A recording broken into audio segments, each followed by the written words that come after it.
اعوذ باللہ من الشیطان الرجیم، بسم اللہ الرحمن الرحیم۔ تمام تعریف خدائے برتر کے لیے، درود و سلام محمد و آل محمد کے لیے۔ ناظرین کرام، میں آپ کا میزبان خاور رضا نقوی، قائم ٹی وی کی خصوصی نشریات جو کہ مسلسل آپ محرم کی قائم ٹی وی پر دیکھ رہے ہیں۔ ہماری ہمیشہ کوشش رہی کہ ہم اپنے ناظرین کو ایک مختلف انداز میں اور پوری دنیا سے ہم ٹرانسمیشن دکھائیں۔ تو آج بھی ہمارا ایک موضوع ہے جس پر ہم ڈسکشن کریں گے، اور آج ہمارے ساتھ ہمارے مہمان بہترین ایک تہذیبی یافتہ گھرانے سے تعلق ہے جن کا، اور عزاداری کا ایک بہت پرانا سلسلہ ہے، اور ہم ان تمام موضوعات پہ ان پروگرام میں بات کریں گے۔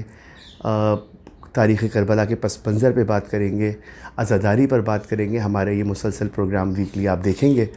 آج ہماری خوش نصیبی ہے، ہمارے اسٹوڈیو میں ہم موجود ہیں، ہمارے ساتھ سلطان احمد صاحب، اور ماشاءاللہ سے انہوں نے ہمیں آج ٹائم دیا، اور ہماری خوش نصیبی ہے کہ ہم ان سے آج جانیں گے کہ یہ جو پس منظر ہے کربلا کا، اس کے بارے میں تھوڑی سی روشنی ڈالیں۔ آئیے چلتے ہیں ان کی طرف اور ان سے گفتگو کا آغاز کرتے ہیں۔ السلام علیکم۔ جی السلام علیکم خاور۔ آپ کا بہت شکریہ۔ سب سے پہلے تو میں آپ کا شکریہ ادا کروں گا کیونکہ آپ بہت انتہائی مصروف انسان ہیں اور مسلسل عزاداری میں مصروف رہتے ہیں، اور ہر طرف سے آپ کو لوگ بلا رہے ہوتے ہیں، بہت سوشل بھی ہیں۔ تو آپ نے ہمیں آج ٹائم دیا ہمارے اس پروگرام کے لیے، اور کیونکہ یہ ترویج ہے عزاداری کو اس طرح کہ عزاداری کے بارے میں آج آپ ہمارے ناظرین کو مختلف انداز میں ایک اس پہ روشنی ڈالیں گے، تو ہماری خوش نصیبی ہے کہ آپ ہمارے اسٹوڈیو میں آئے اور اس طرح آج اپنا یہ میسیج ریکارڈ کرا رہے ہیں۔ بہت آپ کا شکریہ۔ جی خاور، بہت بہت شکریہ تمہارا کہ تم نے مجھے اس قابل سمجھا کہ اس موضوع پہ میں کچھ بات کروں۔ حالانکہ یہ کام تو بڑی محققوں کا کام ہے، یہ جو ظاہر میں نہیں ہوں، لیکن بہرحال کچھ تھوڑی خام خیالی میرے اندر ہے کہ اس پہ میں غور کرتا ہوں، تو گفتگو بھی کرتا ہوں۔ اپنے ہاں جو مجالس ہیں ان میں پچھلے 2-3 سال سے میں نے خود پڑھتا ہوں، ایک 10-12 منٹ کی گفتگو کرتا ہوں۔ ماشاءاللہ۔ تو یہ عزاداری کا سلسلہ ماشاءاللہ سے آپ کا، ناظرین بتاتا چلوں کہ عزاداری کا جو سلسلہ ہے، سلطان صاحب کے گھر میں 43 ایئرز ہو چکے ہیں ماشاءاللہ سے، جو مسلسل اسی ان کے جو گھر میں جہاں پر ابھی رہائش پذیر ہیں وہاں پر ان کے مسلسل 43 ایئرز سے عزاداری ایک مطلب سمجھ لیں کہ ایک جو کہ تاریخی عزاداری انڈیا سے جو ریلیٹڈ ہے، اور اس میں کافی سارے آپ کے ماشاءاللہ سے پروفیسرز اور جو اس میں آپ مسلسل لوگوں کو موقع دیتے ہیں، ایسے ہی ہے کچھ؟ ہم مطلب میری کوشش یہ ہوتی ہے کہ یہ ایک جو ہم نے اس کو محدود کر دیا ہے، ایک مخصوص آپ سوچ کے لوگ کہہ لیں یا مخصوص فرقے یا حلقے تک، میری کوشش ہوتی ہے کہ اس کو محدود نہ کروں۔ حالانکہ ظاہر ہمارا چھوٹا سا گھر ہے، کوئی بہت بڑا گھر تو نہیں ہے، تو اس میں جتنے لوگ بھی آتے ہیں تو میں تو اپنے جو احباب ہیں جن میں یونیورسٹی کے پروفیسرز بھی ہیں، کچھ محقق حضرات بھی ہیں، ان کو بھی دعوت دیتا ہوں کہ آپ بھی آئیے اور ہمارے یہاں شرکت کریں، اور عموماً وہ لوگ آتے بھی ہیں۔ ماشاءاللہ۔ تو اچھا سلطان صاحب، ہمارا جو پروگرام ہے، میں چاہوں گا کہ آپ کربلا کی تاریخ کے پس منظر پہ کچھ روشنی ڈالیے۔ ہمارا جو پروگرام ہم شروع کرتے ہیں، آغاز کرتے ہیں، تو میں چاہوں گا کہ آپ اس پہ کچھ روشنی ڈالیے اپنے اس پہ الفاظ میں۔ دیکھیں، کربلا کے ساتھ ایک تو یہ ہے کہ وہ اس کے جو نظریاتی پہلو ہیں اس پہ تو ہم بہت ہی کم گفتگو کرتے ہیں، اور اس کی تاریخی ہے، ظاہر اتنا بڑا واقعہ جو ہے کوئی اچانک نہیں ہوتا، اس کا پورا پس منظر ہوتا ہے، اور کوئی حادثات جو ہیں وہ اچانک رونما نہیں ہوتے، اس کے ایک لمبی کہانی چلتی ہے، اس کے پیچھے واقعات کا ایک تسلسل ہوتا ہے۔ تو یہ جو کربلا ہے، یہ اس کے پیچھے بھی ایک پوری تسلسل ہے واقعات کا، جس کے بعد یہ رونما ہوا۔ تو میں تو اس کو شروع کرتا ہوں حضرت عبد المطلب سے، یا قریش سے شروع کر لیتے ہیں۔ مجھے اوپر کے نام اتنے ازبر نہیں ہیں کہ میں وہاں سے شروع کروں، لیکن قریش جو تھا وہ تو ایک جتنے مکہ میں رہتے تھے وہ سب اہل قریش تھے۔ تو قریش ایک مطلب مختلف قبائل کا مجموعہ تھا جس کو قریش کہتے تھے۔ اس کی پھر مختلف شاخیں تھیں جو مختلف لوگوں کے نام سے تھیں۔ تو ان میں جو نمایاں ترین شاخیں تھیں وہ ایک بنو ہاشم کہلائے، یعنی ہاشم کی اولاد، اور ایک بنی امیہ یعنی امیہ کی اولاد۔ اچھا، یہ دونوں بھائی تھے، کوئی الگ الگ لوگ نہیں تھے حضرت۔ تو وہاں سے یہ سلسلہ میں تو شروع کرتا ہوں، اور پھر اس کے بعد یہ ہے کہ آگے چل کے بتاؤں گا کہ ان میں تفریق کہاں سے شروع ہوئی، بالکل، جو کربلا پہ جا کے منتج ہوتی ہے۔ دیکھیں یہ تو سب کو پتہ ہے کہ رسول اللہ کے والد جو تھے حضرت عبداللہ، وہ ان کی پیدائش سے پہلے ہی وفات پا گئے تھے۔ پھر جب حضور کی ولادت ہوئی تو ان کے دادا حضرت عبدالمطلب نے ان کی ذمہ داری پرورش کی لی، لیکن وہ ابھی 6 سال کے تھے کہ وہ بھی دنیا سے رخصت ہو گئے۔ بالکل بالکل، تو پھر اس کے بعد یوں تو رسول اللہ کے اور بھی چچا تھے، عباس تھے، حمزہ تھے، ابو لہب تھا، اور حضرت عبدالمطلب بھی تھے۔ تو یہ قدرت کی طرف سے اشارہ تھا یہ کہ ان میں سے جو رسول اللہ کی جو پرورش کی ذمہ داری لی وہ حضرت ابو طالب نے لی، حضرت ابو طالب نے لی۔ تو اس کا پس منظر یہ تھا کہ کیونکہ اس گھر میں اس ہستی کو آنا تھا جو رسول اللہ کی سب سے قریب، جس کو آگے چل کے ہونا تھا، یعنی کہ حضرت علی کی ذات۔ اور جس وقت حضرت علی کی پیدائش ہوئی ہے تو رسول اللہ کی عمر اس وقت 27 سال کی تھی۔ تو حضرت علی وہ نے جو پہلا چہرہ دیکھا تھا اس دنیا میں آ کے وہ حضور کا چہرہ تھا، اور پھر ان کا لمحہ لمحہ ان کی زیر سایہ گزرتا تھا۔ تو اس وجہ سے ظاہر ہے جو قربتیں تھیں اور جو علم کا جو ان کی جو آپ سمجھ لیں جو ہستی رسول کی تربیت میں ہو رہی ہو، اس کا کردار کیا بنے گا۔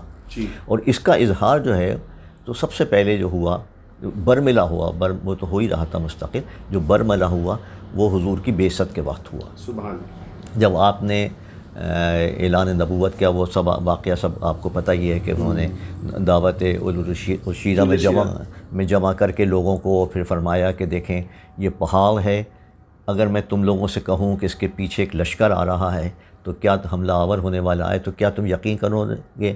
کیونکہ آپ کو پورا مکہ جو ہے وہ آپ کو صادق و امین کے نام سے یاد کرتا تھا۔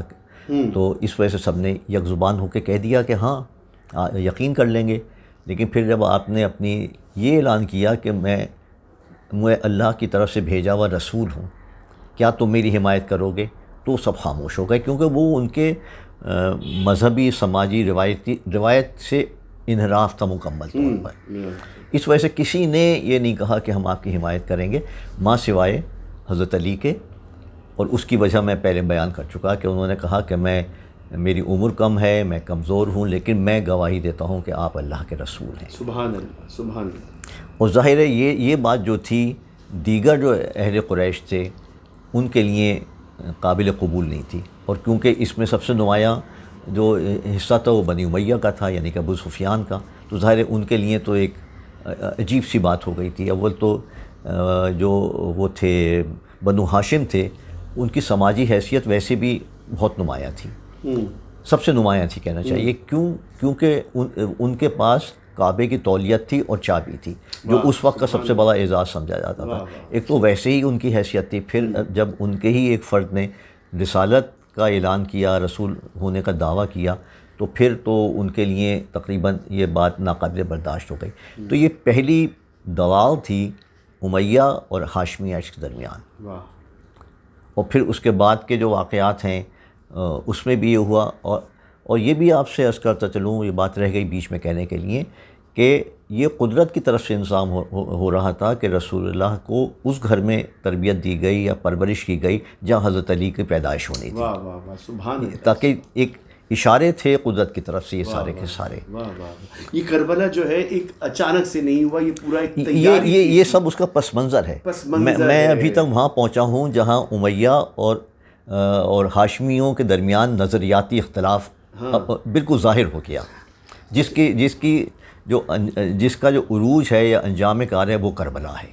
اچھا، میں حضور آپ سے جاننا چاہوں گا واقعہ کربلا جو ہے اس کی نظریاتی اہمیت کیا ہے، اس پر تھوڑی سی ہمارے ناظرین کی روشنی۔ دیکھیں یہ جو ابھی میں نے آپ کو بات بتائی، یہیں سے نظریاتی تقسیم شروع ہوتی ہے، صحیح، کہ ایک طرف رسالت ہے اور ایک طرف اس کے مخالفین ہیں، اور کیونکہ اس میں حضرت علی کا انتہائی نمایاں کردار ہے، اور حضرت ابو طالب کا بہت ہی نمایاں کردار ہے ساتھ جی۔ اور اس کی ایک مثال یہ بھی دوں آپ کو کہ ہجرت تو حضور نے بعثت کے 13ویں سال کی ہے، لیکن بیچ میں ایک چھوٹی ہجرت بھی کی تھی جب تنگ آ گئے تھے اہل مکہ کے کردار سے، ان کے کیا کہتے ہیں ظلم و ستم سے، تو انہوں نے ایک چھوٹی وہ کی تھی، ہجرت کی تھی، جو شیب ابی طالب تھا مکے سے تھوڑے فاصلے پر، حضرت ابو طالب کی ایک جاگیر تھی، اس میں چلے گئے تھے کچھ عرصے کے لیے اور پھر واپس آئے تھے.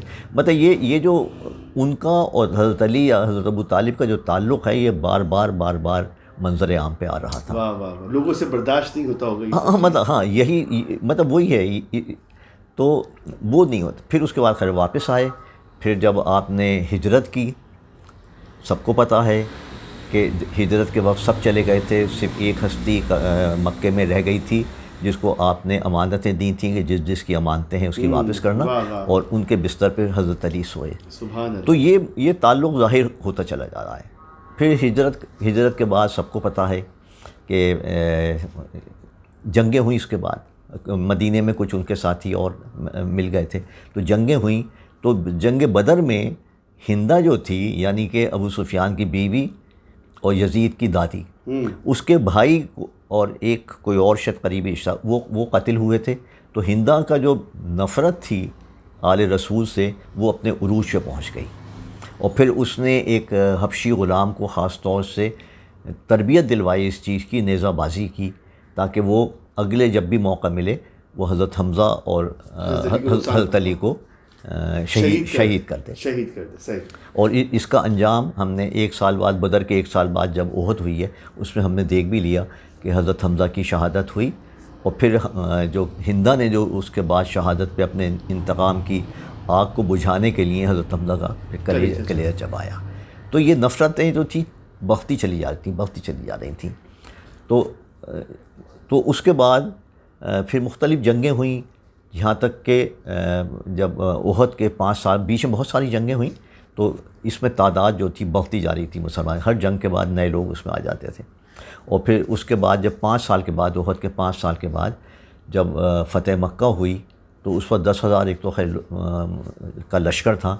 اس کے بعد پھر جب رسول اللہ نے سب کے لیے معافی کا اعلان کیا، تو یہ لوگ پھر بادر نوخاستہ انہوں نے کلمہ پڑھا اور مسلمان ہو گئے.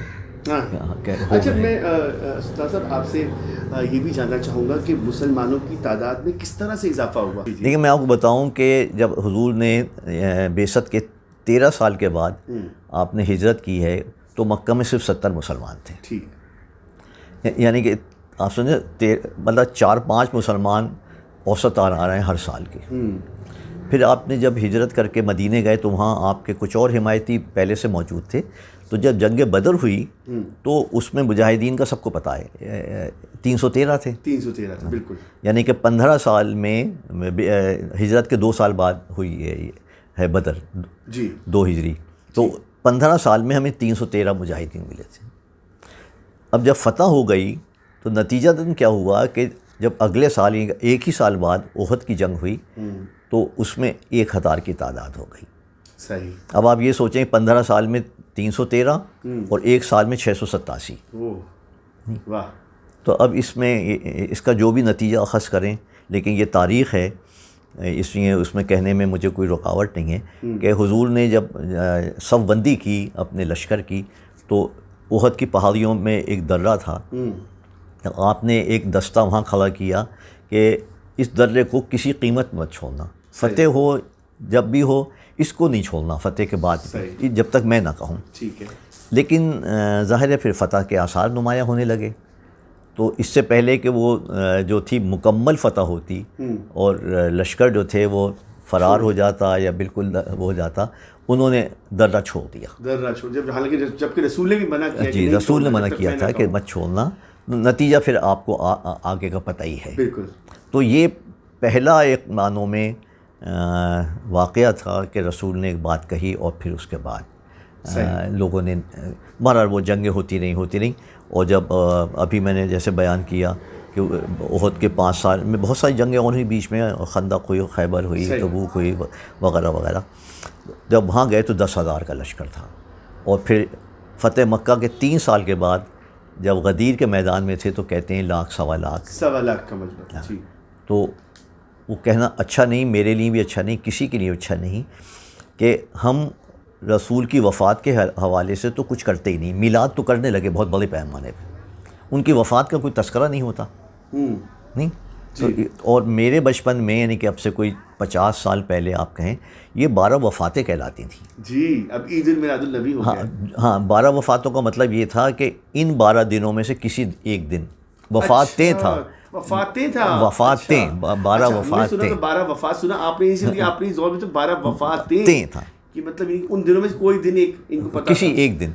حالانکہ غدیر میں 1.25 لاکھ آدمی تھا. جی نہیں تو یہ ایک سوالیہ نشان ہے, ہاں المیہ ہے کہ یا تو اس طرح سے میں نے ابھی تم نے کہا کہ اضافہ ہوا تو وہاں تو پھر ہم پہنچ جاتے ہیں وہیں پر کہ فتح مکہ کے بعد کے مسلمان, ٹھیک ہے, جو صرف 3 سال مسلمان تھے.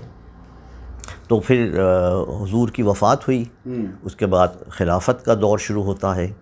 اور حضرت علی کی جب خلافت شروع ہوئی, یہاں یہ بھی بتاتا چلوں آپ کو کہ حضرت علی خود امیدوار ہی نہیں تھے خلافت کے, ان سے تو لوگوں نے ہاں زبردستی کی, فرمائش کی یا درخواست کی, جو بھی لفظ استعمال کر لیں, ان کے انکار کرتے رہے. لیکن پھر آخر کار انہیں ہونا پڑا جب لوگوں نے سب نے اصرار کیا تو یہ پڑا. تو اس وقت تو بالکل وہ جو بعثت کے وقت کی تقسیم تھی وہ بالکل نمایاں ہو گئی. جو خلافت راشدہ تھی وہ تقسیم ہو گئی, سلطنت راشدہ جو تھی تقسیم ہو گئی دمشق اور کوفہ کے درمیان. صحیح نہیں تو وہ بالکل تقسیم واضح ہو کے سامنے آ گئی. نہیں اور پھر یہی نہیں تھا, اس میں جو دمشق میں جو خطبے ہوتے تھے نماز میں, اس میں حضرت علی کی سے گستاخی کرنا خطبوں کا حصہ تھا. یہ خطبوں کا حضرت علی کی شان میں گستاخی کرنا, اور جبکہ ادھر نہیں تھا, حضرت علی کی طرف نہیں تھی یہ بات, ادھر تھی. اور اس وجہ سے جو صحیح معنوں میں مسلمان کے خلاف جنگ ہوئی, حضرت علی کے دور میں 3 جنگیں ہوئی, جمل, صفین اور نہروان. یہ تینوں مسلمان لڑ رہے تھے. ایک طرف مسلمان تھے اور ایک طرف خلافت راشد تھا. ہاں خلافت راشد تھا یا نہیں, جی. تو یہ ایک تقسیم چل رہی تھی اور چلی جا رہی تھی. پھر تو مطلب میرا کہنے کا مقصد یہ کہ یہ کربلا کی جو واقعہ ہے نا, یہ سب اس کی تیاری ہو رہی تھی یا وہ حالات پیدا ہوتے جا رہے تھے کہ کربلا کا واقعہ. اچھا ہمارے یہاں دراصل استاد صاحب ذاکرین جو ہیں, ایک امام حسن کا بھی ایک کردار ہے, اس پر ہمارے یہاں بہت کم بات کی جاتی ہے کہ ان کا آپ نے بتایا کہ 6 مہینے ان کا خلافت, دور خلافت, اس پر تھوڑی سی آپ روشنی ڈالیں گے کہ امام حسن کا ان سب پس منظر میں کیا کردار تھا, تھوڑا سا اس پر. دیکھیں بات یہی ہے کہ مطلب ان کا کردار بہت چھوٹا ہے لیکن بہت اہم ہے. مطلب کم ٹائم کا, چھوٹے سے مراد ہی کم ٹائم کا, ہاں کم وقت کا ہے لیکن بہت اہم ہے. کیونکہ حضرت علی کے بعد لوگوں کے اصرار پر, حضرت علی نے ان کو نامزد نہیں کیا تھا, پھر وہی صورتحال بنی کہ لوگوں کے اصرار پر امام حسن نے خلافت کی ذمہ داری لی. مطلب ہم ناظرین مطلب یہ خلافت کے دور کی بات کر رہے ہیں, امام حسن مولا علی کے بعد تو امام حسن ہی تھے, لیکن جو خلافت کا جو دور ہے وہ آپ نے بتایا کہ 6 مہینے کا. خلافت مطلب حاکمیت کا, کیونکہ خلیفہ امام تو مولا حسن ہی تھے ہمارے. ہاں امامت بالکل الگ چیز ہے, اور ہمارا جو ڈسکشن ایک الگ چل رہا ہے پس منظر جو ہے. ہاں قصہ یہ ہے کہ عرب میں جتنے بھی حاکم ہوتے تھے, عربی میں حاکم خلیفہ ہوتا ہے, لیکن عباسی بھی خلیفہ تھے, امیہ بھی خلیفہ تھے, جو عثمانی تھے وہ بھی وہ خلافت کہلاتے تھے. تو امام حسن کا دور مختصر ہے لیکن بہت اہم ہے. بہت اہم, اس پہ تھوڑی سی روشنی. وہ اس لیے اہم ہے کہ دیکھیں یہ ٹوٹ پھوٹ تو ہو چکی تھی, اب اس کو کسی طور سنبھالنا تھا کہ اس کے جو مطلب بالکل تباہی سے بچانا تھا. تو جیسے کہ رسول اللہ نے صلح حدیبیہ کیا تھا کفار مکہ سے, کہ ان کو وقت دیا کہ بھائی ٹھیک ہے میں وقت دیتا ہوں تمہیں, اور اس کی شرائط ہیں تاکہ میں بھی پرسکون انداز پہ کام کر سکوں اور تم بھی ہو جاؤ. صحیح. تو امام حسن نے 6 مہینے بعد جب خلفشار تو جاری ہو چکا تھا, تو امیر معاویہ سے ایک معاہدہ کیا جس میں اور جو کچھ باتیں تھیں سو تھیں. یہ تھا کہ بھائی ٹھیک ہے تم خلیفہ ہو گئے ہو, ہم مانتے ہیں تمہیں خلیفہ, لیکن جب تمہاری خلافت ختم ہوگی یعنی کہ تم اس دنیا سے جاؤ گے تو وہی خلافت کا نظام جو رسول اللہ کے بعد قائم ہوا تھا وہی پھر جاری ہوگا. صحیح.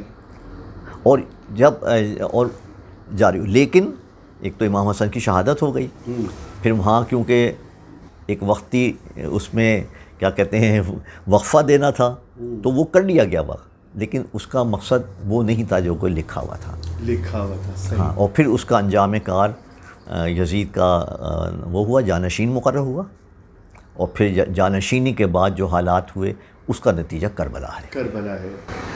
بہت آپ نے خوبصورت گفتگو فرمائی. ناظرین، آج ہمارے اس پروگرام میں جو کہ ہم نے کربلا کا جو پس منظر ہے اس پر آج سلطان صاحب نے کچھ بے انتہا خوبصورت روشنی ڈالی، کیونکہ ہم مسلسل اب جو ہمارے ٹاپک کا آغاز ہو چکا ہے، کربلا کا جو پس منظر ہے، اس کی کیا تاریخ ہے، کس طرح یہ کربلا رہنما ہوا، یہ واقعہ جو کربلا ہے یہ کس طرح درپیش ہوا، کیونکہ یہ ایک مطلب پورا ایک پس منظر ہے، اس کے پیچھے پوری ایک تاریخ ہے.